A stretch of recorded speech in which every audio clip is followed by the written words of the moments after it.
Welcome back, Fantasy Endgame fam, Fantasy Endgame baseball players. We're back. It's midweek. We're getting you caught up on the week that has already been and can answer your questions for the rest of the week to help you take home those victories this week or just get the most out of your roto leagues. And let's start with possibly maybe the most anticipated regular season baseball matchup of the last 5 years, 10 years. Paul Skeens versus Jacob Mizorowski. And it went to the young pitcher. Okay, they're both young pitchers. It went to the younger pitcher. That's right. Jacob Mizorowski outdueled Paul Skeens. Now, in fairness, Mizorowski has a major advantage in that he gets to pitch against the Pirates lineup rather than the Brewers lineup. But that being said, I mean, he was lights out today. 5 innings pitched.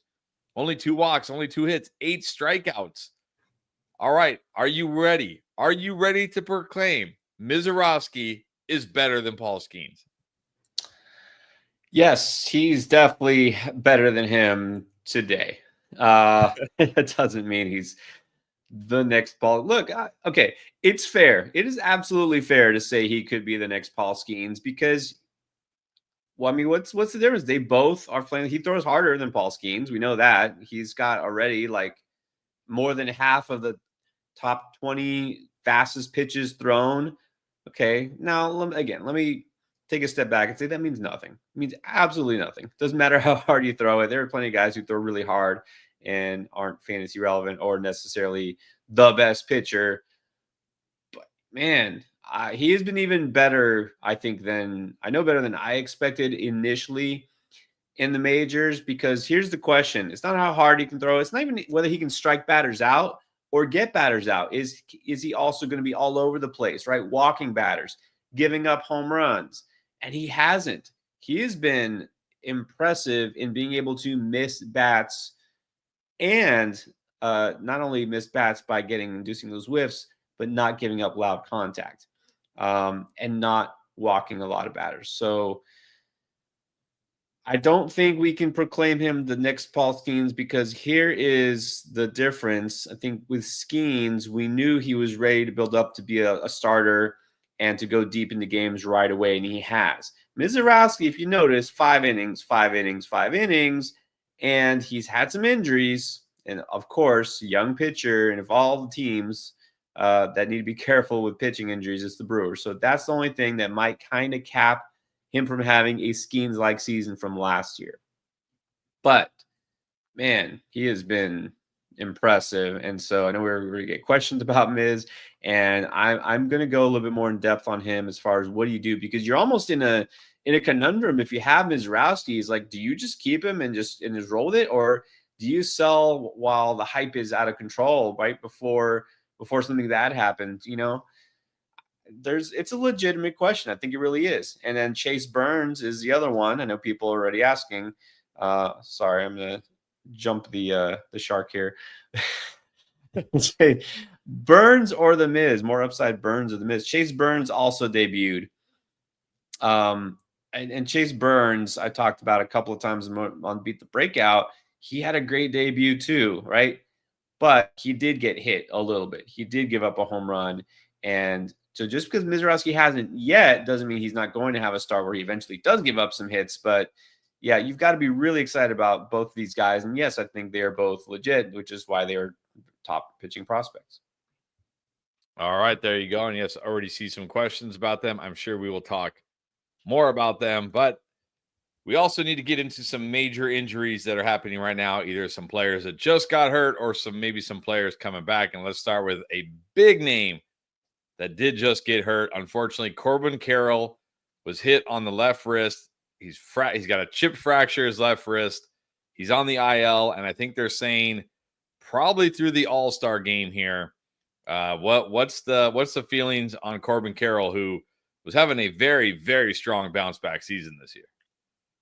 Yeah, it's brutal because the timing of it, but also how great he was playing, and I mean everything that we were hoping Corbin Carroll would be last year. He's put it all together, just being a fantasy stud.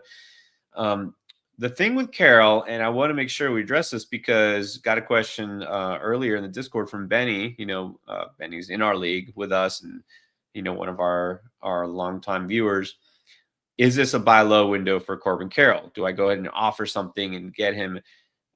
I would not do it because, first of all, he just suffered this injury. We're at the start of the injury window here, and we don't know what that window is. This is not a super common injury. You know what I mean? We don't have a lot of data on how long it would take to come back. And this is something, when you talk about the wrist with a hitter, that automatically makes you nervous because even if he comes back, heals, everything's fine, good to go. Maybe it's immediately after the All-Star break. Maybe. I mean, that would be great.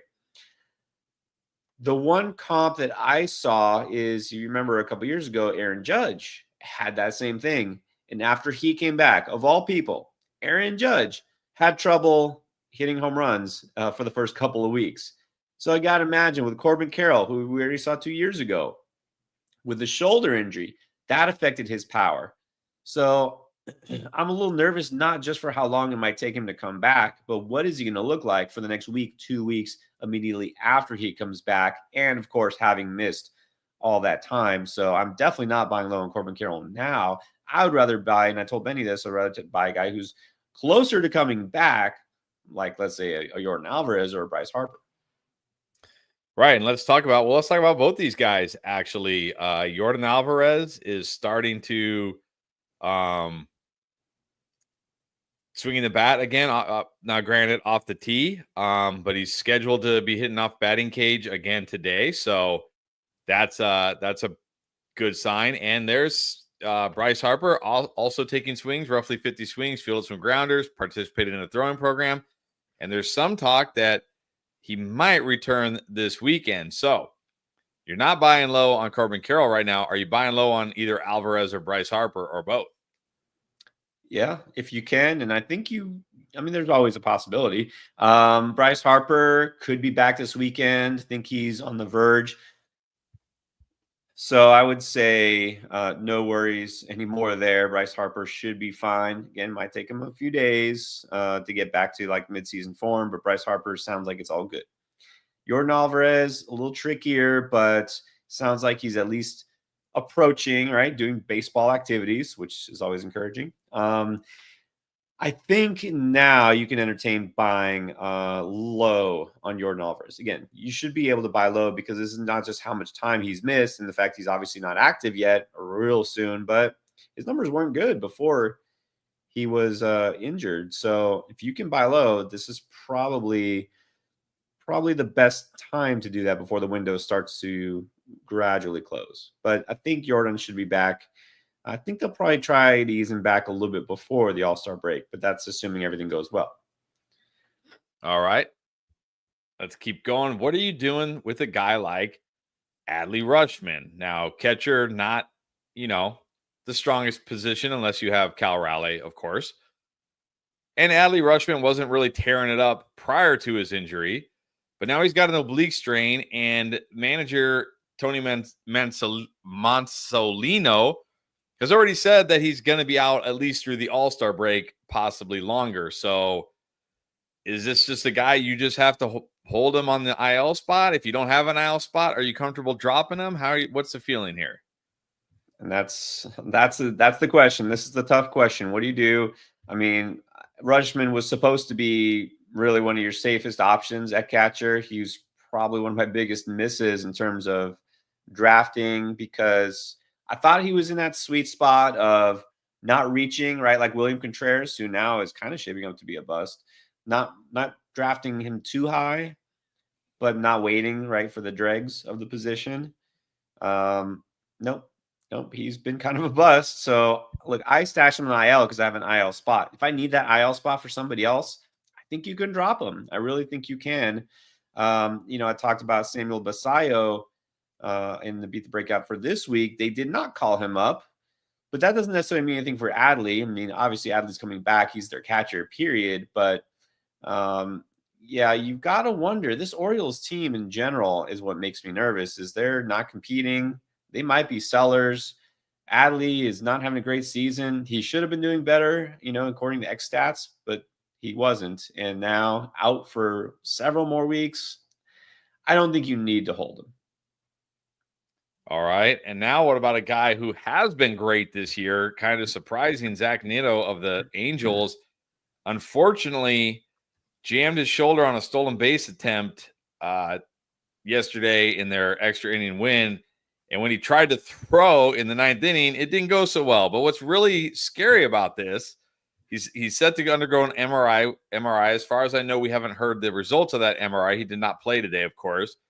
But this is the same shoulder that he had surgically repaired last November. Now, again, he was having a great season here. What's the panic meters, here for a guy re-injuring the same shoulder? That's exactly the problem. Now, what I read is that he requested the MRI because he wants to be safe and make sure there's nothing structural. So, okay, maybe it sounds like it's more precautionary, but it's the same shoulder. It's a guy who just came off a long absence. Remember, he didn't start the season. He was a great draft and stash. I was pretty pleased with myself for having him in a couple of leagues, and now I'm pretty aggravated. I hope he doesn't go IL, so nothing is for sure here. We're kind of holding our breath. But he was off to a great season. He's one of those perfect examples of a guy who gives you a little bit of everything, right? On pace for a 2020 season. And mind you, that's without playing the first several weeks of the season. So I'm not worried yet, but you never know. So I would say just be patient here. Be prepared. If he's your only shortstop, be prepared for a possible IL stint. All right, let's move on to some pitchers, starting with Chris Sale, who was having a very nice season. And unfortunately, it's going to be on the 15-day IL after fracturing his rib cage, making a diving catch on a ground ball. Yes, your stud pitcher got hurt making a diving catch on a ground ball. Always frustrating when that happens. Man, rib cage for a pitcher, this isn't good. What are your feelings about Chris Sale rest of the season when he comes back from the IL? Yeah, I mean, obviously you've got a hold, and he's supposedly going to be back late July, early August. That's what we're hoping for.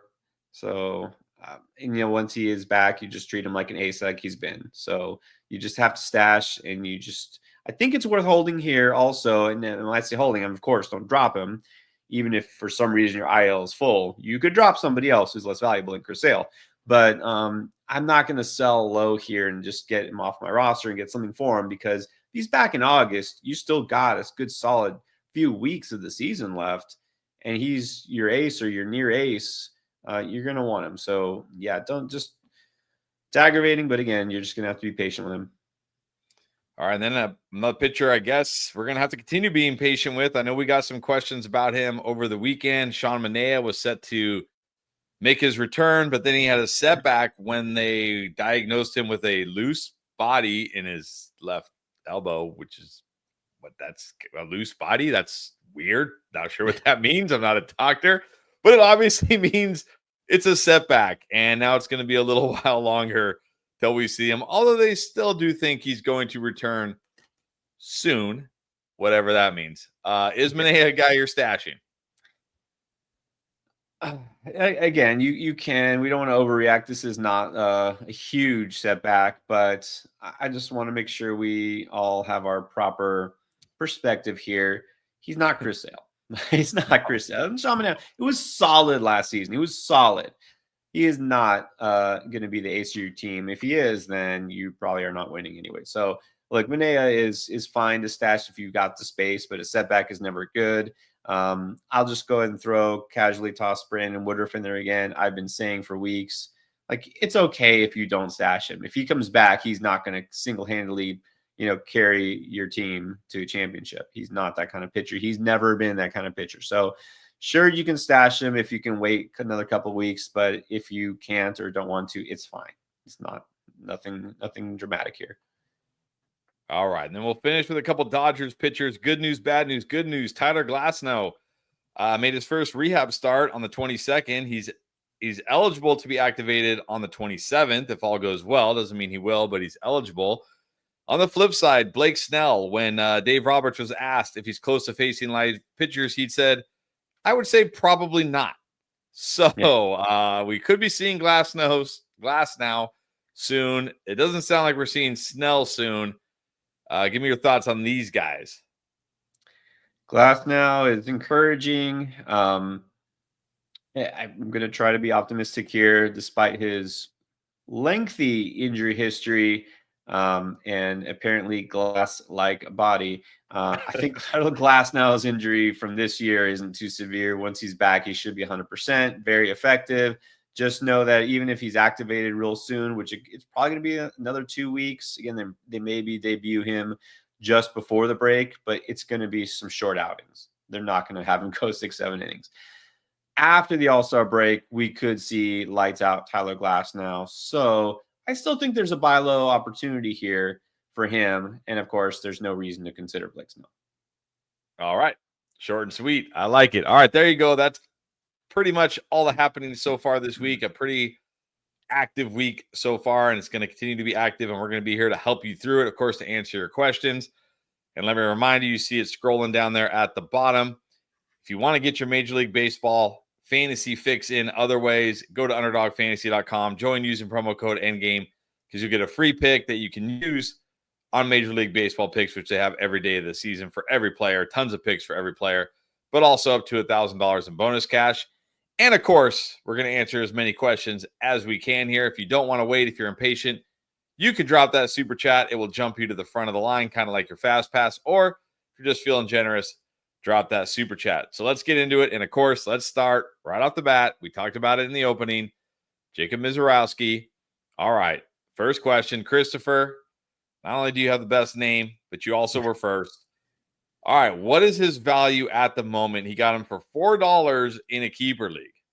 Obviously, that looks like a steal right now, but what's his value at the moment? This kind of feels like you bought Apple stock in the early 90s, right? Or something like that. It's like it's a little more than that. Look, if you're in a keeper league, just don't worry about it. Just you're holding him. Period. In a redraft league, of course, you could consider, if you want to call it, sell high. But really, when you look at how effective he's been, I would only even think about trading him if you're getting a good pitcher. I mean, I'm sorry, you're trading him because your pitching is so good. You need a good hitter in exchange, because obviously he's going to help your pitching staff quite a bit. I don't see moving up unless somebody's just got Miz fever and they're crazy and they're like, hey, he's better than Skeens. I'll give you Skeens for Mizorowski straight up. Okay, so this kind of answers the question from before. Rest of the season right now, who would I rather have, Skeens or Mizorowski? I'm going to take Skeens, and not just because he's got more starts under his belt for his major league career, but he is going to go 6-7+ innings, and Mizorowski is still so far limited to 5. There are reasons. I'm not good into all that, but you're in a keeper league. I think you just keep. All right, just keep. And then Naftali, what's up? Says he lost out Mizorowski and Chase Burns, but are these guys that you would be actively trying to trade for, or are you worried that they could be sent down at some point because of, whatever that, what is it called? The service time. Yeah, whatever. No. Well, with these guys, no, you don't have to worry about that. They debut for the break. These are high-end prospects, typically with a high-end prospect who debuts first half. Now that Major League Baseball has thankfully reworked the rules, if they manage to pull off a run, they get Rookie of the Year, which is very possible for Mizorowski if he continues what he's doing. Then the team gets some draft compensation. There's incentives for them, instead of basically de-incentivizing them to have their rookies, these prospects come up early. They're doing the opposite. So, mercifully that was done before last year. But anyways, Miz will be up as long as he's healthy. I think I'm not worried about that. Chase Burns, we saw some good. We also saw some of the downside to a pitcher like him. If Burns does get hit hard in the next couple of starts, he could be sent down. Chase Petty had 2 absolutely horrible starts and got sent down. He did come back up. There is no sure thing. So I'm glad you asked this. They could absolutely be sent down at any point, and not just because of service time. But we've seen so far mostly good. With Burns, the question is, and not with control. He's got good control. It's just, is he leaving the ball in the zone too much? So yeah, that will lead to strikeouts. It'll also lead to some hard hits and some home runs, etc. But I think so far you've got to be encouraged enough. I wouldn't worry about it. But trading for them, you got to be careful here. I don't want to give up too much for a guy who's thrown exactly one major league start. So I'm only trading for Burns if I'm trading really a back end rotation arm. That's what I would be looking at. All right. There you go. Some deep dive into Miz and Burns there. All right, we got another trade question, this time from Doyle. This is an actual trade. Would you do this trade? Would you give up Will Smith and TJ Friedel for William Contreras and Spencer Schwellenbach?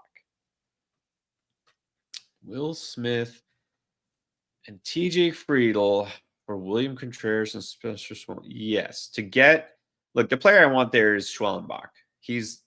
I think it's fair to say by far the best player in that deal, because Will Smith and William Contreras, Smith has been better. But I think in the end, you're talking about counting stats because Smith does get some days off. It's not a big difference there. I mean, you're basically, if you're getting Schwellenbach for Friedel, yeah. If you're getting the Schwellenbach side, absolutely do that. All right. Take it, Doyle. All right. Speaking of trades, Keith wants to know, are we trading Jarron Duran or waiting to see if he gets traded? Yeah, I know. And I've been saying this, right? I keep saying that Boston, I think they're blowing it up, and it's not for sure. But Duran has been rumored already going to like the Padres, who've got a hole in the outfield, or some other contender, somebody. I guess these days, anybody Boston will just ship you off to just to get rid of you. But I don't know. Like you're saying, should I trade Jarren Duran? If he gets traded, that's probably a good thing, isn't it? Instead of going to a team like Boston that's been a mess this year, and he's going to go to a team like the Padres or somewhere else, I wouldn't want to have traded him before then. So I would wait and I would hold. All right, let's keep going with the trade questions. Vinny Lux Vlogs, what's up? Is Bobby Witt Jr. a buy low? Now, Bobby Witt Jr. hasn't been terrible this year, but we're talking about 282 average, 10 home runs, 21 steals. Like, he's been okay. Is he a buy low? That depends on the guy in your league who's got Bobby Witt Jr. Should he be a buy low? No, absolutely not. If you can get him for anything less than Aaron Judge, Shohei Ohtani, or, of course, the real MVP, Cal Raleigh, then I would do it. Well, okay, I take that back. Screwball schemed, those top-end pitchers, that's about it. But come on, Bobby Witt Jr. So he shouldn't be a buy low, but if you can get him for anything less than one of the very best players in baseball, which he is, then do it. All right. Speaking of Aaron Judge and Cal Raleigh, the question everybody is asking right now. Yep. If the season ended right now, who is the MVP for the American League? Because we know Ohtani's the MVP for the National League. Is it Judge or Cal Raleigh? Which is funny because we actually had this conversation, didn't we? A couple days ago. Was it a couple days ago? A few days ago? I don't remember. Yeah. We had this conversation. My answer here is it's Raleigh. I mean, it clearly is, because not just the homer totals. I mean, come on. Really, MVP is not just who hits the most home runs. It's not the home run trophy. It's the most valuable player. And I get it. The Mariners aren't that great this year, and the Yankees are the Yankees. The Yankees aren't the Yankees just because of Aaron Judge. They've got a slight advantage over the Mariners in many ways. And the Mariners' whole pitching staff has been decimated. What would the Mariners' offense look like without Cal Raleigh? They would probably look kind of like the Rockies, honestly. Like that's okay. That's insulting. I'm sorry. Low blow, Mariners fans. But they would be pretty bad. It's Raleigh, and he's a catcher. I mean, there's a lot that goes into it that we don't even think about. It's the hardest defensive position to play. The fact that he's in Seattle means he should get more credit than Judge being in New York. It's easily Raleigh. Easily. If I had a vote, it would be him. I think you would. That's the thing. If we imagine if we flipped and we stuck Aaron Judge on the Mariners and Cal Raleigh on the Yankees, like Cal Raleigh might have 40 home runs right now. Might have 40 home runs at this point. he would be better, and no, this wouldn't even be a debate, right? Like, you wouldn't even ask this. If he was on a New York team, you'd be like, you're insane not to say he's the automatic MVP. The fact that he's not, that's why this is still a debate. And yes, Aaron Judge deserves MVP consideration. Oh, for sure. Except having a great this year. But yeah, but you also, when we say MVP, we're not talking about MVP for fantasy or MVP, the best hitter. We're talking about the most valuable player. And like you said, you have to factor in the fact that Aaron Judge plays right field, which, let's be honest, right field, second base, that's like the least important defensive positions on the field. It is. And Cal Raleigh plays catcher, which is the most important defensive position on the field. And he's arguably one of the best at it. So exactly. I think right now it's got to be Raleigh. But look, this could certainly change. I mean, we haven't even hit the All-Star break yet. So this could definitely change. Right. All right, back to Keith. He wants to know, back to fantasy baseball. All right, he's got 2 utility spots. Who would you put in here? Roy? I don't know who Roy is. Marcell Ozuna, Sal Frelick, Matt McClain, or Brooks Lee? I think he rest of the year. Is that what you're saying, Roy? The rest of the year? I don't know. Oh, maybe that's what he means, rest of the year. But why would you? What, you have to make a decision now, and then these are your guys for the rest of the year? Unless I'm trying to figure out Roy. Okay, well, anyways, so 2 utility spots. I think you have to keep Ozuna in there. I like Brooks Lee, but one of the appeals of Brooks Lee is you don't have to put him in your utility spot. He qualifies at every infield spot, and you can use him as a utility player. I think if McClain is hot, he's showing something finally, I think you roll with McClain. But I like Lee as well. So I guess as long as McClain is doing something, I would put him in there for now. As last I checked, he was still pretty hot, but I don't know if he's done anything. Their game just started, but yeah, I would temporarily go McClain. They get every game at home this week too, so it's a good week to roll with him because that ballpark helps. Yeah. And then we did touch on this a little bit. Michael, would you buy low on Durant? Yeah, sure. I mean, not just because, of course, if you can buy low, you always buy low. But yes, I think he'll be better second half, and I would be encouraged by the fact that he could get traded. So yeah, I would do this.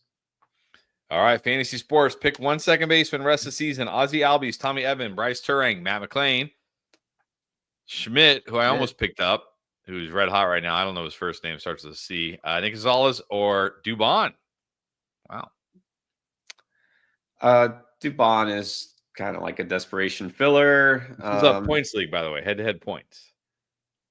Okay. I mean, in a points league, you've got to ding McClain a little bit here. Nick Gonzalez. The first couple of players on this list are still far better than the last few. So I think it's either Albies or Turang. I'm going to probably give the edge right now in a points league. Well, I don't know how many points you get for stolen bases versus home runs. If they were, let's say they were equal, which some leagues do that, I would go with Turang. If power is more important in your league, then I think you stick with Albies. All right, there you go. Thank you. Good to see you. Missed you on the Underdog draft we just did, but I'm sure we'll see you on the next one. All right, James wants to know. What's up, James? All right, we talked about Chase Burns. Would you be willing to drop him if these guys are on your waiver wire? Sandy Alcantara, Tyler Glasnow, or George Kirby? Yes, I can drop him for those guys. I got to pick up George Kirby. Look, he had one. Okay, he wasn't good his last start. I get that. I don't know what it is that people just like have amnesia. Like, by the way, the start before that, he struck out 14 batters and didn't give up a run the start before that. It's like, dude, pick up George Kirby. Just pick up George Kirby.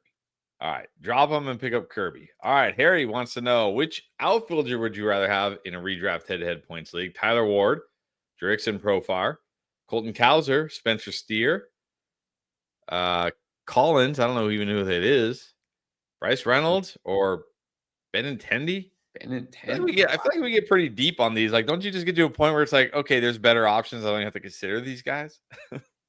Yeah, Benintendi. Yeah, like there was a time when these guys were good options.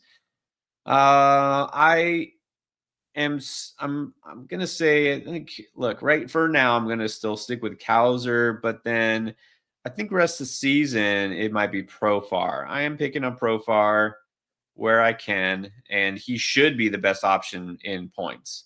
Again, we know the issues here. Hasn't played all season. There's that. Number one, he's been suspended. Number two, we got to now figure out how much those PEDs had to do with last season's breakout, But that said, it's not like he's new kid on the block. We've seen Jurickson Profar. He's a good player. I'm going to say rest of the season is Profar, but for the next week, it's still Cowser.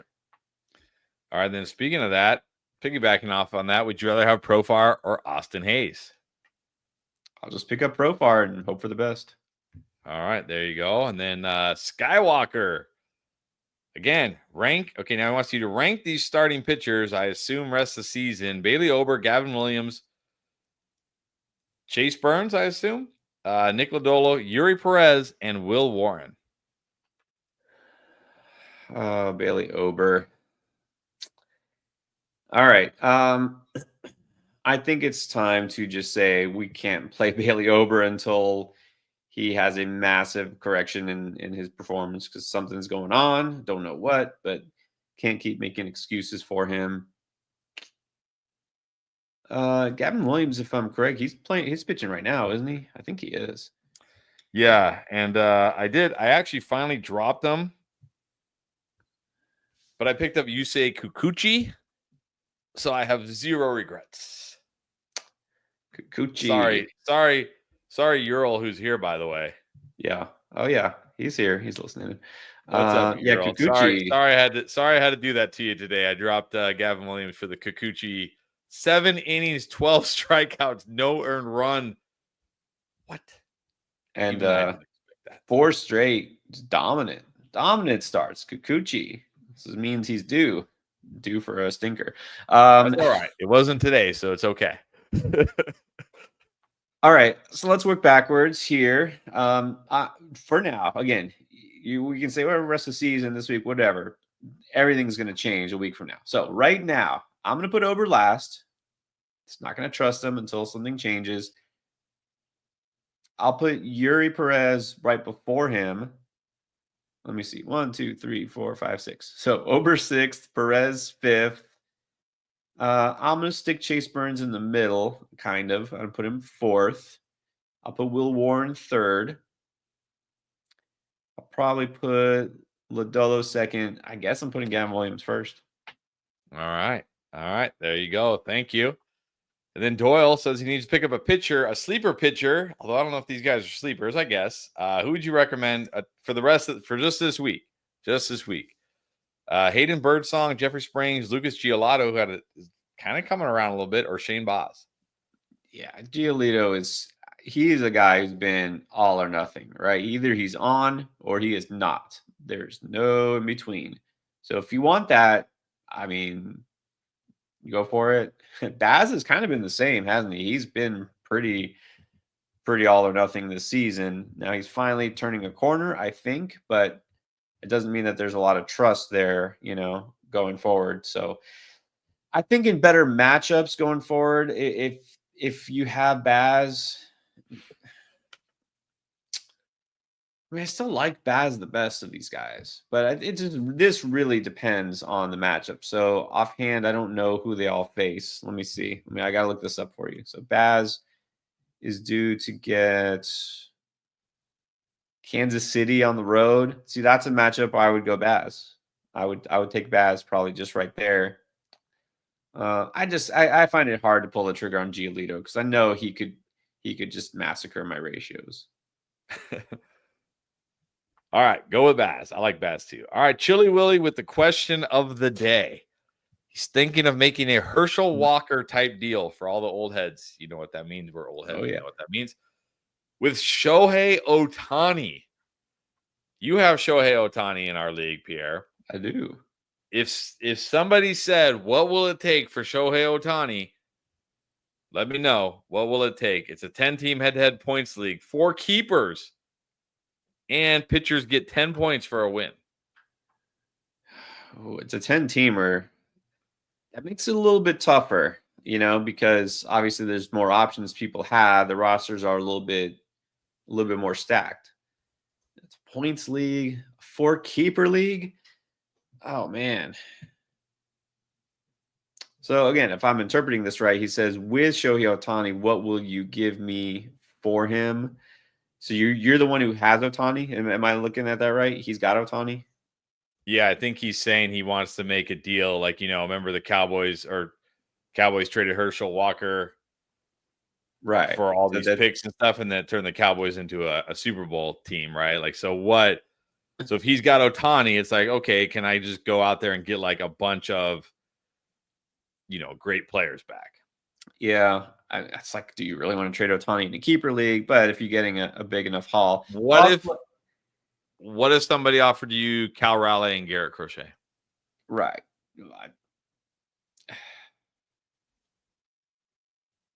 Wow, still thinking about it, huh? Maybe. Bobby Witt and Garrett Crochet. Yeah, Bobby Witt. Yes. Look, I'm sorry. In the keeper league, I'm still taking Bobby Witt over Cal Raleigh. Sure. But you're saying, so my thought, first of all, if it's a keeper league, you want to haul, you're obviously going to need a good hitter, but you should get pitchers, a starting pitcher, a good young starting pitcher. Is this the time to try to command Mizrowski? Sure, absolutely it is.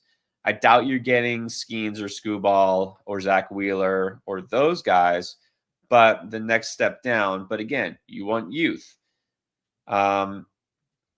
So I mean, to cobble together a trade would be pretty tough right now.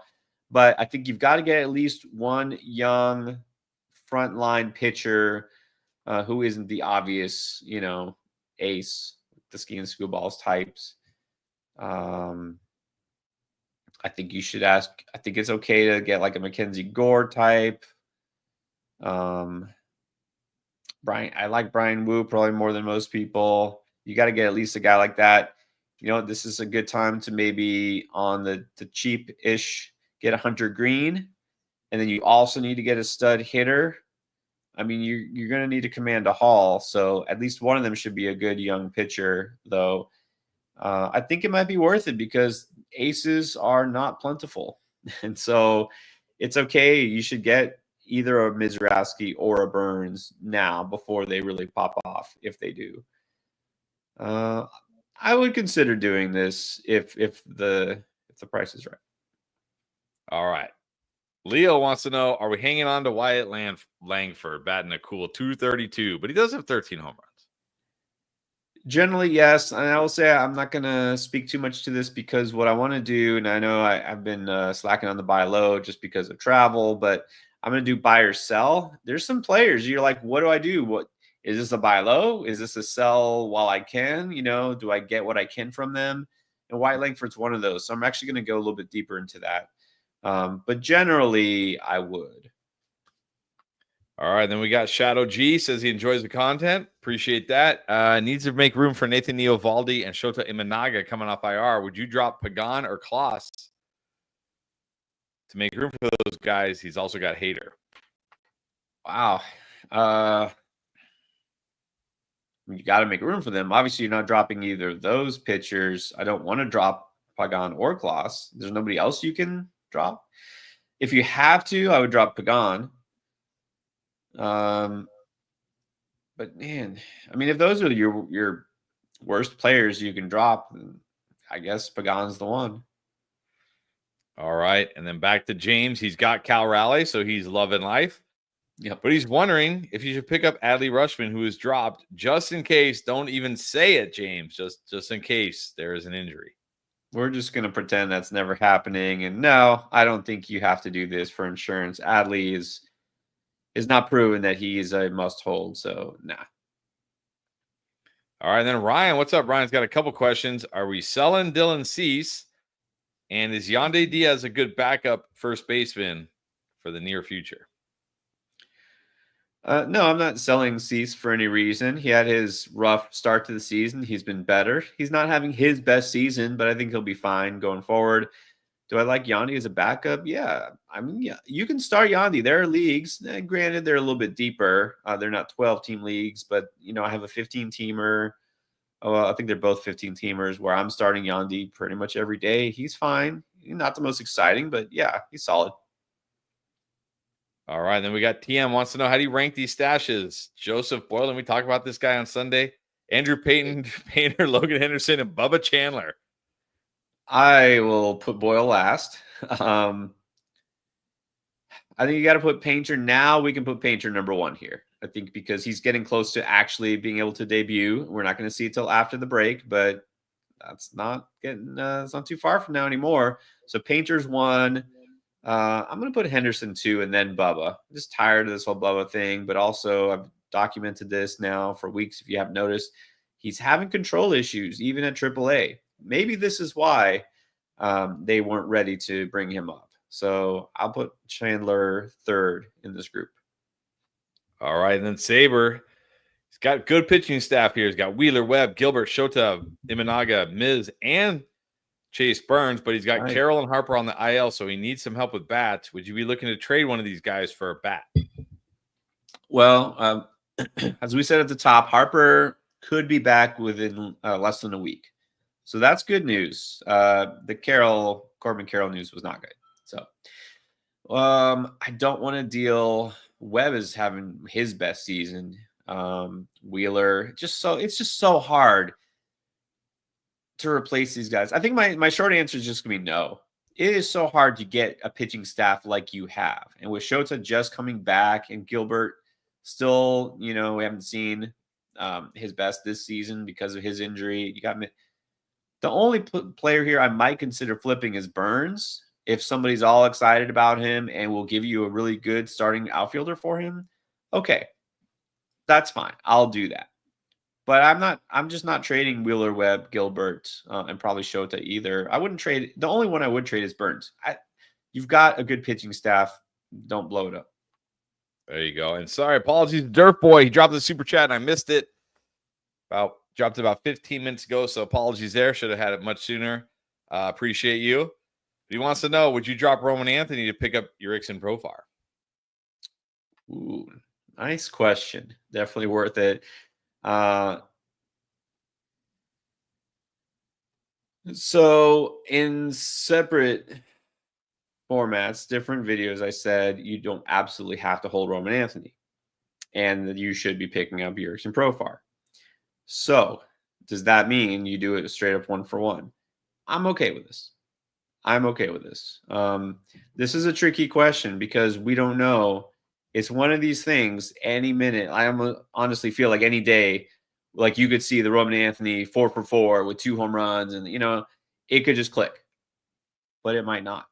It might take longer. He might not have a great rookie season. It is absolutely possible for a top prospect to flop.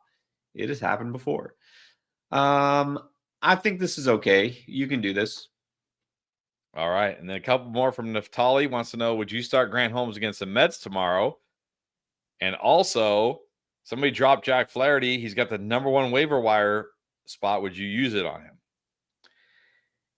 He's worth picking up, but I don't think I would use the #1 claim for him. I would just wait and see if he clears waivers and then pick him up if you can. The other question, as far as would you start Grant Holmes versus the Mets tomorrow?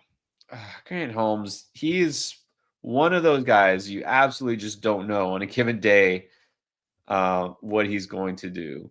Now, the Mets have not been exactly lighting up the scoreboard lately, so I think this is fine. And he's been pretty good in June.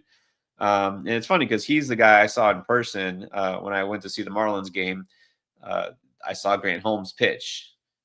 Of course, the Marlins made him look like an all-star because they can't hit. But I don't think the Mets are going to scare me off of him right now. So sure, you could start him.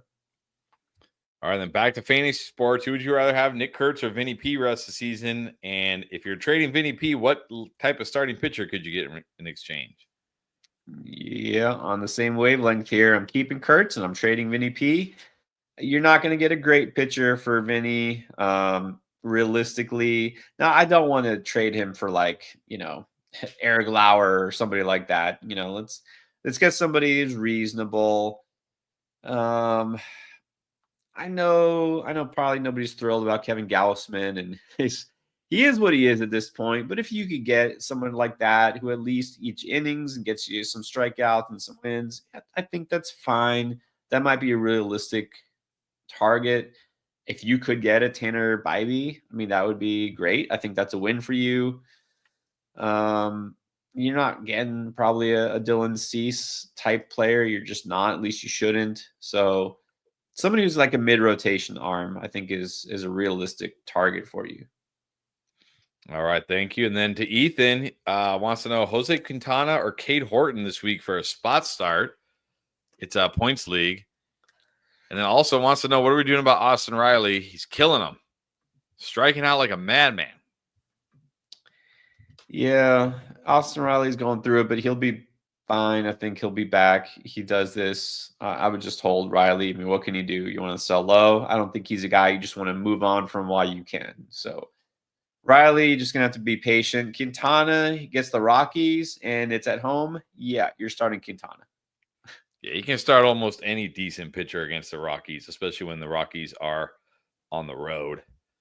All right, A, which pitcher do you prefer, Matthew Boyd or Will Warren? I think it has to be Boyd. I mean, he's having one of those seasons, right? It all comes together at age, whatever he is, 32, 33. Yeah, you just got to keep rolling with him. All right, and then V-Rush got Sal Frelick and Jake Myers. Who would you drop to pick up Profar? I'd probably drop Frelick because the advantage he gives you is steals, but Myers will steal some bases. Myers has been surprisingly good. Those are very similar players, but I think if I had to pick, I would drop Frelick right now. All right, then back to Saber. Pick one for outfield: Tyler Freeman, Spencer Steer, Jordan Beck, or Cam Smith. Ooh. I really like Jordan Beck, but I'm going to give the edge to Cam Smith because I'm going to be optimistic and hope that he starts to unlock that power and actually hit some home runs. So I'll give Smith the slight edge over Beck. All right, then we got awesomeness in a can. He's got Bobby Witt Jr. wants to know, what could he get for Francisco Lindor? Well, you should be able to get a lot. I'm glad you're saying about trading Lindor instead of Witt Jr. So, I mean, if you need pitching, you should be able to get.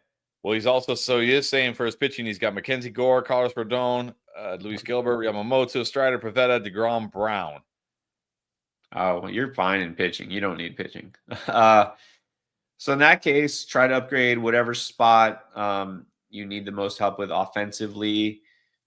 Trading hitter for hitter. Obviously, you don't need a shortstop. So let's see, a hitter. I mean, again, we're talking to anybody who isn't absolute top 10 overall in terms of offense. Lindor is, he's up there, even if his numbers right now aren't to that level. Come on, it's Lindor. He'll have a good second half. I feel like you could get Riley Green for him, and I'd be happy with that. That's a fair target. You may be able to buy low on Fernando Tatis Jr. It's possible. I think that's fair. It's not even a buy low, is it? Those guys, these numbers are almost identical, actually. And so if that helps you in your outfield, Tatis for Lindor, yeah, I would do that. All right, then Carl, what's up? Has a question. Jake Berger on the IL with what is it, intercostal strain? Are you holding them if you don't have any more IL spots? Nope. Berger time is over. Yep. Fortunate for Berger. All right, Doyle, who you want here? We talked about both these guys a lot. You can only pick up one, Profar or Kurtz. I got to go Kurtz. He's on fire, and yeah, I'm picking up Kurtz. All right, F says Wensiel Perez keeps raking. Is this a real breakout, or is he just hot right now? Yeah, so I was pretty dismissive of Wensiel Perez earlier in the season, and I was like, it was the flavor of the week. But his numbers look pretty good now. Maybe he is sort of breaking out. Now, with that said, full-fledged breakout, is this, going to be somebody who hits over 300 rest of the season? Not necessarily. I think he will help you with batting average, but the power is modest, but not great, right? He's not going to get you a ton of home runs. He's not going to steal a ton of bases. He'll give you a little bit of everything in the counting stats. So I think this could be kind of a breakout light. All right. And then he wants to know Evan Carter or Parker Meadows. I'm gonna go Meadows here. I still have confidence in Meadows, and I know he's been somewhat underwhelming. He's starting to get it together. His expected stats are good enough that I think he'll start to see some positive regression. Evan Carter is still the riskier of the two. All right, then back to Chili Willy. Another trade question. Freeman for Cease. I'm not. Is this Freddie Freeman? What I would hope Freeman are we talking? so. What other Freeman is it? But Freddie Freeman has been so bad. Freddie Freeman has been legit horrible. Like I'm starting to wonder if Freddie Freeman is cooked. Is Freddie Freeman cooked? He is not cooked. It's called the dog days of summer. That's what it is. This guy the last month, 250 with no home run. I think he hasn't hit a home run since in like 100 something at bats. This guy the last 2 weeks batting 143 with 5 runs. That's it. No ribbies, no stolen bases. Last week batting 100 with only 3 runs. Oh man, it's been brutal. And the problem is he's my only first baseman, so I have to keep putting him out there. Oh, it's horrible. He's been pretty bad in June, yeah. But you know what this is? This is a buy low. Get him, take him. I think this is fair. I would take Freeman, especially if this isn't a points league. Yeah, I'm gonna prefer Freeman. All right. And then James, real quick, saying he's going to be playing fantasy football for the first time in years. Is your podcast the same? Yes, Fantasy Endgame. Go on YouTube and search Fantasy Endgame. You will find us. All right, Frank, what's up? Who do you prefer? Which A's with which athletics player do you prefer? Tyler Soderstrom or Nick Kurtz rest of the season? Fair question. I'm going to go Kurtz. Again, this isn't just because he's the flavor of the week or whatever, just he's the hype and all the prospect hype. And I liked Nick Kurtz all season long. I knew he was capable of putting up the numbers like he's been putting up.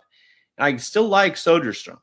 Now, Soderstrom did almost all his damage in the first month of the season, but he will still continue to be consistent, if not great. I think Kurtz just has more upside. All right, there we go. And then back to awesomeness in a can. Speaking of breakouts, Andy Pajas, is this breakout real or are you selling high? It's real. I mean, this is a guy who gets overshadowed. A lot of times New York, LA, the big markets, some of these players get overhyped just because they're wearing the team. Pajas, I feel, is a guy who's gotten undervalued because he's on the Dodgers, because he's down there. Like you got Freddie Freeman and Mookie Betts and Shohei Ohtani. And then down there in the lineup, you see Pajas. Like it's easy to ignore him.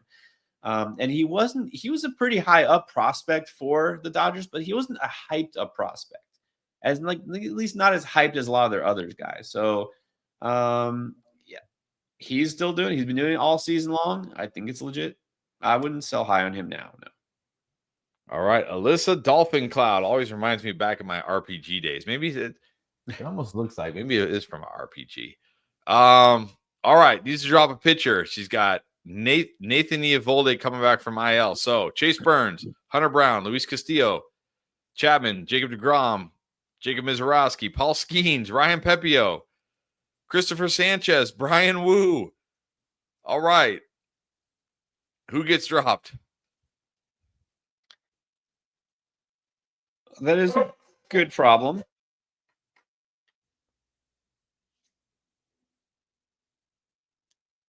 I guess Chapman. I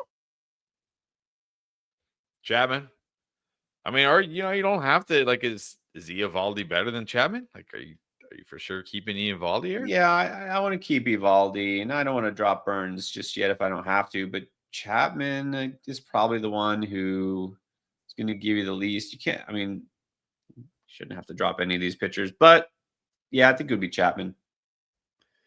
All right, and then guess who's in the house? Anthony is in the house. What's up? Just got in the door and hopped on the Endgame stream. You got to love it. All right. Are you worried that pitching for the Pirates is having an effect on Paul Skeens? Or you think he'll be fine? No. I don't think I mean, I'm sure it's annoying, but I don't think it's the reason he didn't have a great game. It's taken a hit on his win total or lack of win total, but no, I don't think so.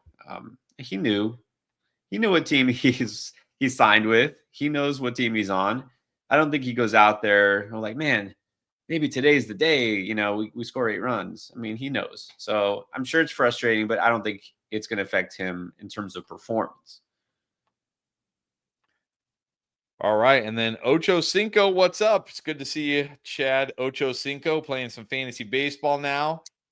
Wants to know if there's any hope for Luis Robert Jr. This guy was overrated last year, hit 224 with only 14 home runs. This year he's batting a cool 185 with 8 bombs. Even if he gets traded, like, are we really buying into this guy? Like, okay, what if he gets traded to the Yankees? Are you buying in? I mean, you got to buy in if he gets traded to the Yankees, right? No, because if he gets traded to the Yankees, he's probably not going to play every day. He's going to be a bench player. No, is he bad? Yeah, he's just bad. I mean, he's bad at hitting the baseball consistently. He's always had swing and miss to his game, but he's able to offset it with the power and at least not absolutely kill you with average. And now let's go back to what Anthony just said. Is it getting to him psychologically? Is being on the White Sox getting to Luis Robert Jr. psychologically?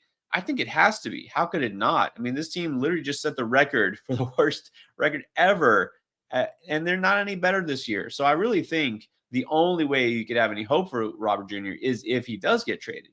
Now, if he does get traded, does that mean all of a sudden he's hitting 270? No, because he's never been that guy. But at least he'll have some value. So right now, I think you could just drop him because I don't know for sure that he is getting dealt. And even then, I mean, really, you can't assume he's going to give you more than just stolen bases. So yeah, I'm dropping. Can I just chime in here as I mean, yeah, he does. Okay, he is stealing bases, so that part's good. But as somebody who doesn't know much about fantasy baseball, so take this with a grain of salt. Is there just a chance that this guy just happened to have one magical year where everything clicked?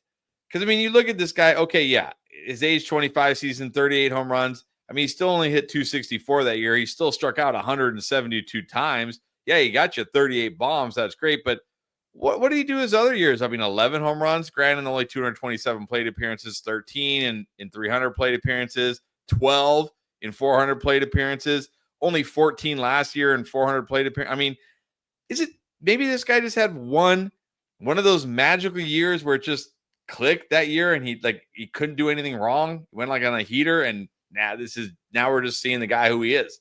This is just who he is.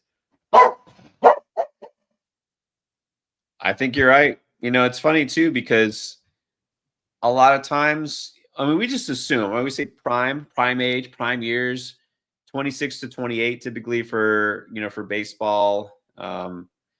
Some players just peak earlier. Like maybe he peaked at 24 years old and that's it. Maybe it's just all downhill from here. That's what his numbers have shown. That's what he's done. He had, of course, that amazing season. But yeah, things just might not get better. And the thing is, it's the plate discipline. That's the issue. It's gotten consistently worse. It is possible that he really just does not want to be with the White Sox anymore, and that just the situation changes, that he will change with it. But I'm not going to assume that. All right. A couple more here because we've got to get going. F wants to know, what point do we move on from Roman Anthony and Cags in redraft?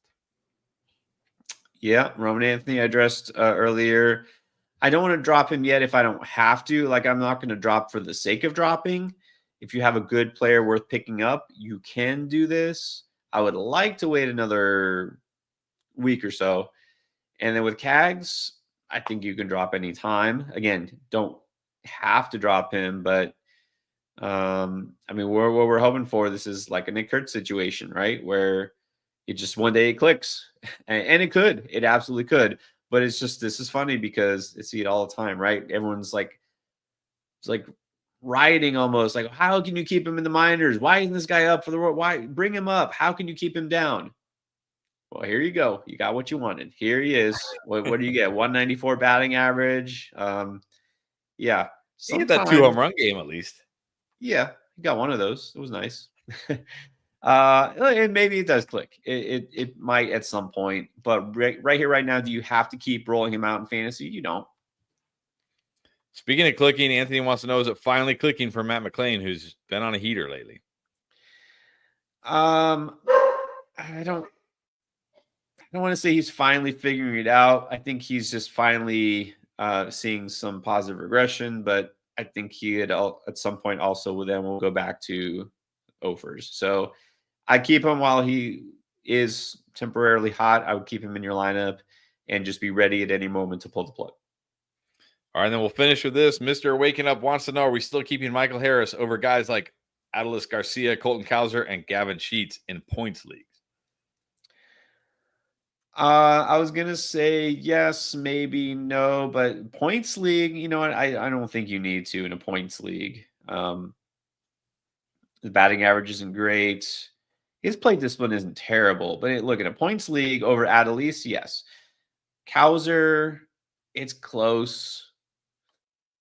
Kevin Sheets has been pretty good. I might actually keep Sheets in the lineup over those guys. But if you're asking that you have to drop one of those or you have to pick between those, I don't know. I would keep Harris over Adolis maybe, but not the others.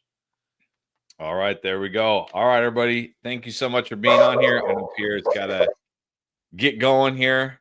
Just got back from his trip to Miami.